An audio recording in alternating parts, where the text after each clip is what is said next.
Hello everyone, I'm Tim McMillen, I'm Director of eCommerce here at Candyspace, and I'm delighted today to be joined by Shiri Mosenzon. Shiri, would you like to just introduce yourself to the folks who might be watching? Yes, thanks. Hi, Tim. It's great Hi. to be here. So my name is Shiri Mosenzon, and I'm the Chief Product Officer at commercetools. Shiri, do you think e-commerce platforms have evolved so much over the last 5 or 10 years that B2B organizations no need to worry about heavy customizations in order to kind of get those unique requirements that they might have when they're considering a replatform? I think that every organization and B2B or B2C, everyone evolves as culture and society evolves, really. And it is important when you move on to a new system to make sure that it is composable and flexible so that you can customize it as things change. And you don't have to customize it one time, stick with that forever. You can change as technology enables you or as the way your buyers work changes in order to be more efficient and effective for your organization. Do you think it's harder for a B2B organization to re-platform away from a technology or a platform that they built in-house compared to something perhaps that they bought off the shelf? I think both are feasible and easy based on how you run the project, right? So if you're moving into something composable, then even if it's a bespoke system that you've built in-house, you can redirect areas of it into the new platform, piece by piece, area by area, functionality by functionality, and that applies both to a bespoke solution and to a legacy monolith system. That's the flexibility that you get.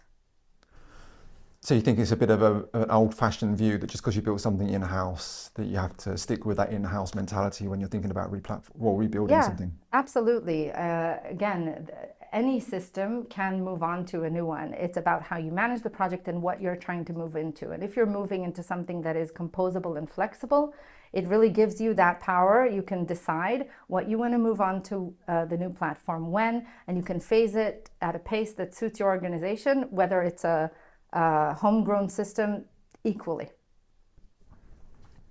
So when an organization begins the process of replatforming an e-commerce platform that they've had for years and years, and it's full of features and functions and things like that, and it's got lots of customers using it and they're very familiar with it, do you think there is any such thing as an MVP when you're thinking about replacing that existing piece of technology? Yes, I mean, it definitely depends. I think that when you are moving on to a new system, you have a great opportunity to really think about what matters to the business, what creates value to the user. Sometimes you've got platforms where you've built feature on feature on feature based on something that, a process that doesn't even exist in the economy anymore. So I think it's a really good opportunity to see what is value adding, what is the most critical process that you want to replicate in your new system. Launch that first. We had a customer, BIC, and they basically did the basic features that they wanted to launch first in a certain market, grew that feature set, and then moved on to launch that in another market and another market later. So you can really be flexible about how you roll things out. You can measure the impact of features that either you had before and now you're launching, or additional features that you are introducing in order to empower your teams and your businesses. So it's a great opportunity, and it's always good to do an MVP. It's a very healthy exercise. So I think it's fair to say that the B2B sector as a whole has been quite guilty of not being, keeping up with technology trends and sticking to traditional sales channels and things like that. But I think over the last 5 years, that's really begun to change. What sorts of changes are you guys seeing in the B2B marketplace, and how do you see things changing over the next few years? It's super interesting. I think in a Gartner report recently, or maybe a couple of years ago, there was a prediction that by 2025, 80% of B2B would be online and streamlined. And I don't think we're there yet, but it's definitely a trend towards, and we're seeing at commercetools lots of growth in the space. I think there are maybe three trends that are worth highlighting.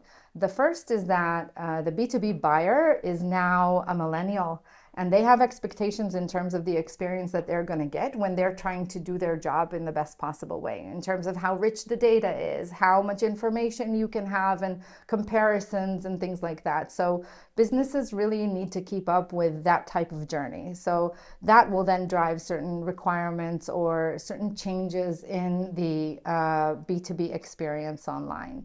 Secondly, I would say, we can't answer a question without saying agentic AI.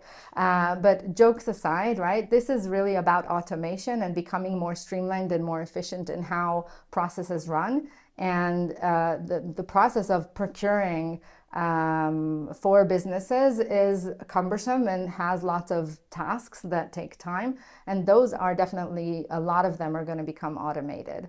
And so that's the second point. And then the third point, I think, is something around owning the data and owning the customer journey, which means that when you think about marketplaces, maybe there is a bit of a move away from that. And brands are really looking to own the experience for buyers and make sure that buyers buy through them. Maybe they will still be trading through marketplaces, but there is a need to have a very solid, good quality journey on your end where you can benefit from the data and from the relationship with the buyer. So I think those are the key three trends that we're seeing at commercetools. For organizations and brands that haven't yet replatformed onto a more modern kind of composable architecture because they've been a little bit worried about making that investment based upon everything that's going on in the world at the moment, do you think they've left it too late to replatform and take advantage of those benefits of modern AI-based strategies? I think that it's never too late to replatform, right? There's so much benefit ahead in being on the right technology setup and having that flexible, composable solution on which you can really build in an easy way and leverage these changes of technology as they come.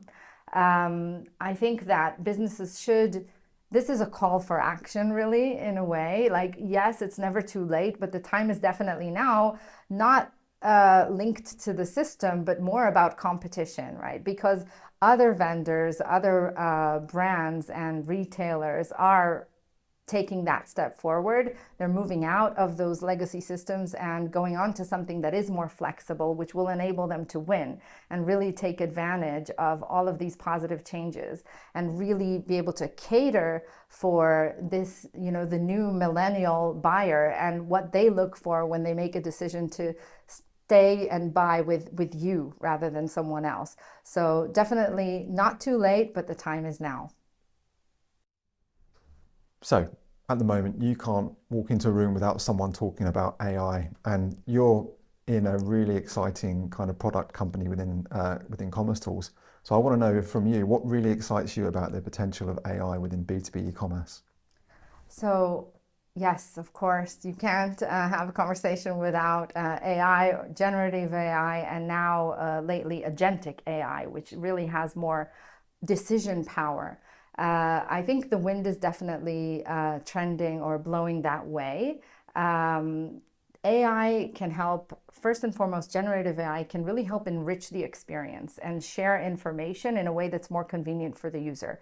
And so I think that it's going to play a key part in decision making for buying as well. And if you combine that with agentic AI, then that's really interesting because you can set your business logic and the things you want to optimize on as a business, and you can then give an instruction and buy that way.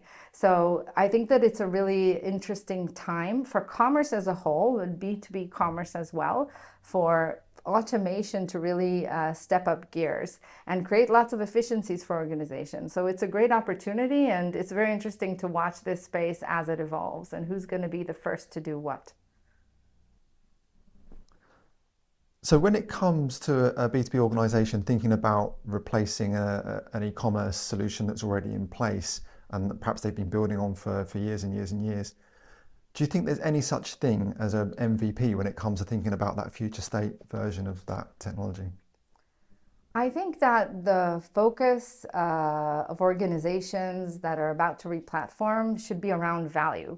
value that this change is going to bring to their organization as a whole, and double clicking on that to the users in the area that we're trying to change. So yes, we start off with the most valuable part of your system, the most valuable process that you want to recreate on the new platform.